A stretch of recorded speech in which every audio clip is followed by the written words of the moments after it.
Narinig mo na ba ang agimat na ito na buhat sa isang usa? Isang gamit na magbibigay sa iyo ng hindi matatawarang swerte sa lahat ng iyong inaasam-asam sa buhay. Hello, what's up? Your best here. Sa videong ito ay alamin natin ang isang natatanging gamit o agimat buhat sa sungay ng isang usa at ang pinakamaganda at epektibo nitong kakayahan. Usa, isang uri ng ligaw na hayop na karaniwang matatagpuan sa mga liblib na kabundukan na hindi masyadong nabibisita ng mga tao.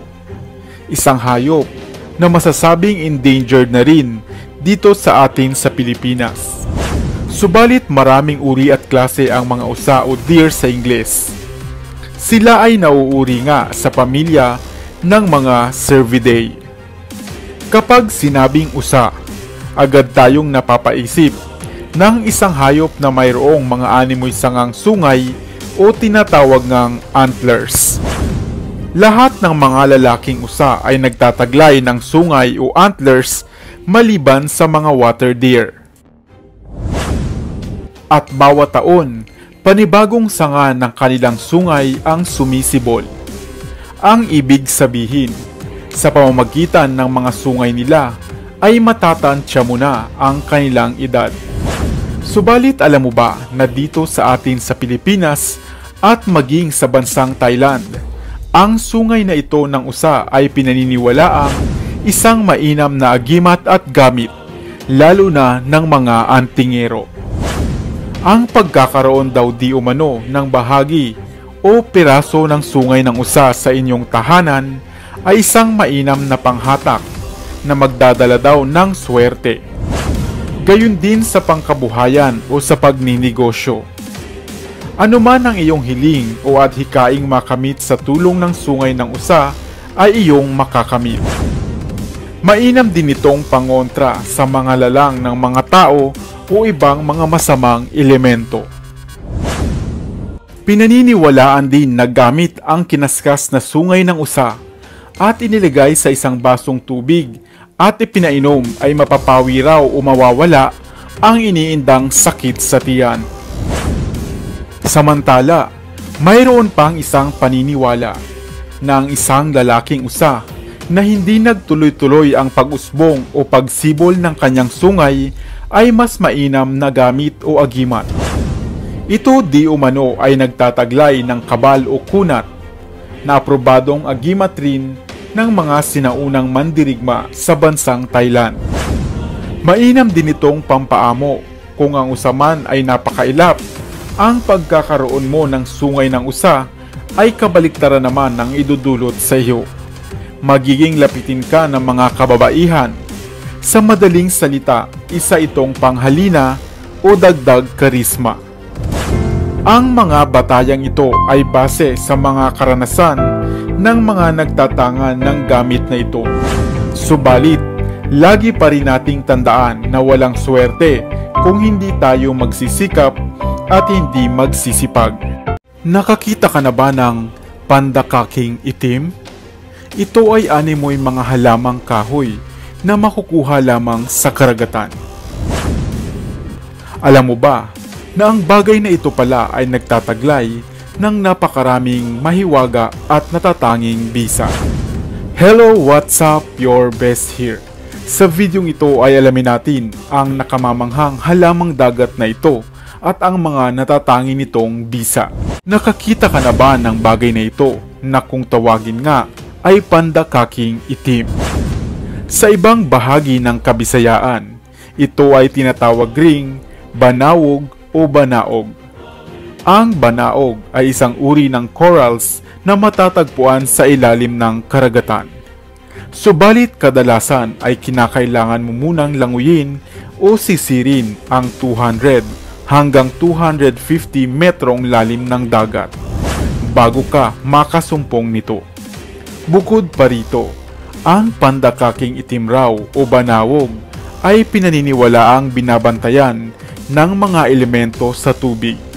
Kung kaya't, kinakailangan mo munang makuha ang loob nila bago ka kumuha ng corals na ito. Ang banawog ay mistulang mga sanga ng kahoy na magaspang at kulay itim at mayroong ubod o puwang sa gitna. Kadalasan itong makikita sa anyo ng bracelet o pulseras o kaya naman ay sa orihinal nitong anyo. Saan nga ba ginagamit ang pandakaking itim o banaog? Kadalasang pinuputol-putol o pinipira-piraso ang pandakaking itim. At pagkatapos ay ginagawang kwintas, ginagawang pulseras, kalmen, nilalagay sa mga munting sisidlan na sinasangkapan ng lana, inilalaman sa medalyon na gawa sa bao na walang mata o may iisang mata, o kaya naman ay isinasangkap sa ritual ng pagtatawas. Mainam din itong isinasabit sa pintuan o bintana ng inyong tahanan. Ngunit ano-ano nga ba ang mga bisa at angking kakayahan at galing ng pandakaking itim? Ang pandakaking itim o banaog ay isang mabisang proteksyon kontra sa barang, kulam, palipad hangin at lasong dulot ng itim na mahika. Karaniwan din itong pangtaboy sa mga espiritong sumasapi sapagkat sa umagitan nito ay nailalagay ng mga manggagamot sa pagitan ng daliri ng mga sinasapian at tiyak na mapapasigaw ang mga sinasapian sa sakit na dulot nito. Isang mabisang amulets din ang banaog. Bilang kwintas o pulseras, ito ay mainam na pantaboy ng mga negative energy. Gayun din kung isasabit ito sa pintuan o bintana ng inyong mga tahanan. Kung ihahalo naman ito sa langis o lana, ang pinagbabara nito ay mainam na gamiting panghilot at magaling lalo na sa mga napilayan. Kung minsan naman bilang sangkap sa pagtatawas, ay naitataboy nito ang mga espiritu o elemento sa paligid. Mabisa rin itong ibabad o ilagay sa isang basong tubig upang ipainom sa pasyenteng nalason ng itim na mahika o kaya naman ay simpleng pananakit ng tiyan. Kung ikaw naman ay naglalakbay, lalo na sa karagatan, ang pagtatanga nito ay isang mainam na proteksyon. At kung nais mo lang naman ng isang aksesorya o bracelet, ang isang ito ay isang maswerteng pulseras na maaari mong suotin. Nais mo rin ba magkaroon nito? O kaya naman ay meron ka na? Ibahagi mo naman sa amin ang iyong karanasan gamit ang banaog na ito. Sana ay may bago kang natutunan sa videong ito. Iwan ka naman ng comment sa comment section sa ibaba. I-like at i-share mo na rin para naman sa kaalaman ng iba.